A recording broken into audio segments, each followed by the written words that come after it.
सुप्रभात बच्चों, हिंदी की कक्षा में आपका स्वागत है।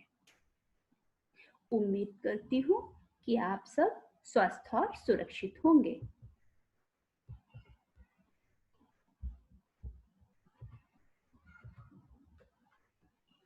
आज हम पढ़ेंगे चांद वाली अम्मा का अगला कार्य है पठित गद्यांश।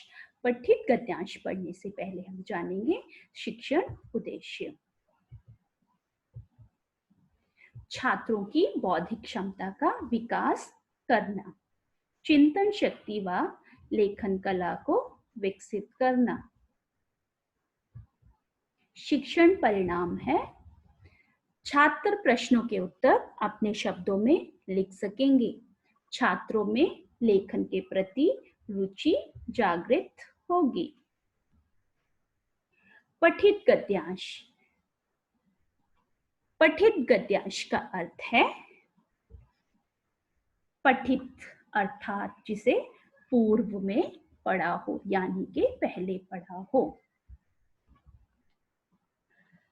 वह गद्य खंड जिसे पहले पढ़ा हो। गद्यांश को पढ़कर प्रश्नों के उत्तर उसी में से ढूंढकर लिखने हेतु कहा जा सकता है। पठित गद्यांश पर आधारित प्रश्न करने से पूर्व व प्रश्न करते समय ध्यान रखने योग्य महत्वपूर्ण बिंदु हैं। सर्वप्रथम गद्यांश को 2 या 3 बार ध्यानपूर्वक पढ़ना चाहिए और उसके बाद मुख्य पंक्तियों व मुख्य भाग की ओर संकेत करने वाले शब्दों को रेखांकित कर लेना चाहिए, अर्थात अंडरलाइन कर लेना चाहिए। गद्यांश को 2 या 3 बार ध्यानपूर्वक पढ़कर उसमें समाहित मूल भाव व अर्थ को समझने का प्रयास करना चाहिए। गद्यांश के आधार पर पूछे गए प्रश्नों को पढ़कर गद्यांश के साथ विषय का मेल करना चाहिए।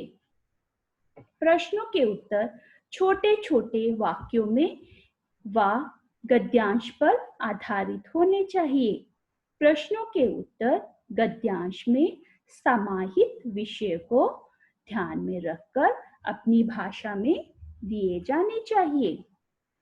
प्रत्येक प्रश्न का उत्तर लिखने के बाद 2 पंक्तियां रिक्त छोड़ें, जिससे कार्य की स्पष्टता बनी रहे। तो आइए शुरू करते हैं पठित गद्यांश को पढ़ना। बहुत समय पहले की बात है, एक बूढ़ी अम्मा थी, बिल्कुल अकेली। उसका अपना कोई न था। घर का कामकाज उसे खुद ही करना पड़ता। सुबह उठकर कुएं से पानी लाना, खाना बनाना आदि। उसके साथ एक परेशानी थी, वह रोज सुबह उठकर जब घर में झाड़ू लगाती तब तक तो सब ठीक रहता, पर जैसे ही वह आंगन में जाती और झाड़ू लगाने के लिए झुकती, तभी आसमान आकर उसकी कमर से टकराता। अम्मा उसे घूर कर देखती तो वह थोड़ा हट जाता। फिर वह जैसे ही दोबारा झुकती, आसमान फिर अपनी हरकत दोहराता। 1 दिन, 2 दिन, 3 दिन लगातार यही क्रम चलता रहा। अम्मा झाड़ू लगाए और आसमान उसे तंग करे। तो आइए पठित गद्यांश से संबंधित कुछ प्रश्नों का उत्तर देने की कोशिश की जाए। क्वेश्चन नंबर 1 है, बूढ़ी अम्मा किसके साथ रहती थी? जैसा कि मैंने आपको पहले भी बताया कि पठित गद्यांश के आंसर गद्यांश में ही होते हैं। आपको सिर्फ ढूंढने हैं कि यह शब्द कहाँ आए हुए हैं, कौन सी लाइन में आए हुए हैं। चलिए मैं आपको पठित गद्यांश पढ़कर बताओ कि कैसे क्वेश्चन के आंसर ढूंढने हैं।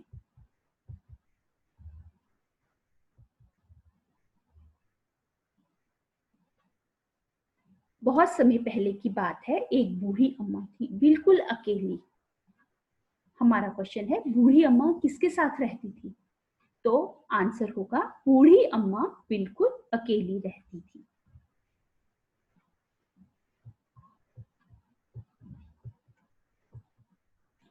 बूढ़ी अम्मा सुबह उठकर कौन कौन से काम करती थी?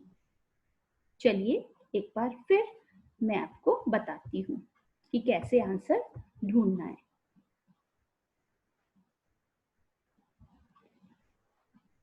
बहुत समय पहले की बात है, एक बूढ़ी अम्मा थी, बिल्कुल अकेली। उसका अपना कोई ना था। घर का कामकाज उसे खुद ही करना पड़ता। सुबह उठकर कुएं से पानी लाना, खाना बनाना आदि।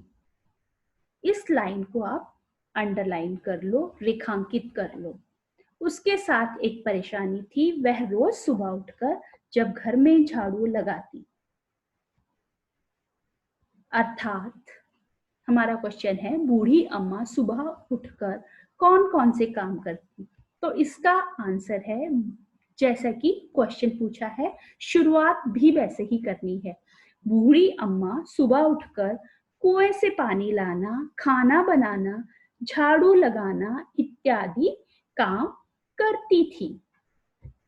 तो बच्चों, देखा कि कैसे क्वेश्चन के आंसर ढूंढने हैं।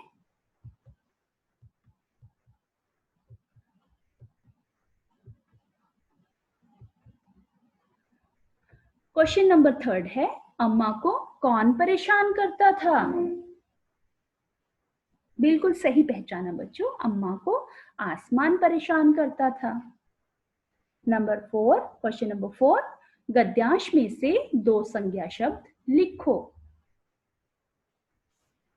मुझे पता है सब बच्चों को संज्ञा शब्द अभी भी याद है, तो वो फटाफट संज्ञा शब्द लिख लेंगे। इस पैराग्राफ में बहुत सारे संज्ञा शब्द हैं, आप कोई भी 2 संज्ञा शब्द लिख सकते हैं, जैसे कि अम्मा, आसमान, झाड़ू इत्यादि। वाक्य बनाओ। आंगन, घर के आगे का हिस्सा, जिसे हम इंग्लिश में कॉर्टयार्ड कहते हैं। सुबह, मॉर्निंग। सब बच्चे अपना अपना सेंटेंस फॉर्मेशन करेंगे। जैसे कि मैंने यहां पर आंगन का बता रही हूं आपको। आंगन, मेरे आंगन के बगल में आम का पेड़ है। मेरे आंगन में घर के दाईं ओर एक पीपल का पेड़ है। सुबह, मैं प्रतिदिन सुबह सैर के लिए जाता हूं। मैं प्रतिदिन सुबह जल्दी उठता हूं। सब बच्चे अपना अपना सेंटेंस बनाएंगे, अपना अपना वाक्य बनाएंगे। ये सारा कार्य बच्चे अपनी क्लास नोटबुक में करेंगे। अब हम मिलेंगे अगली कक्षा में। तब तक के लिए धन्यवाद।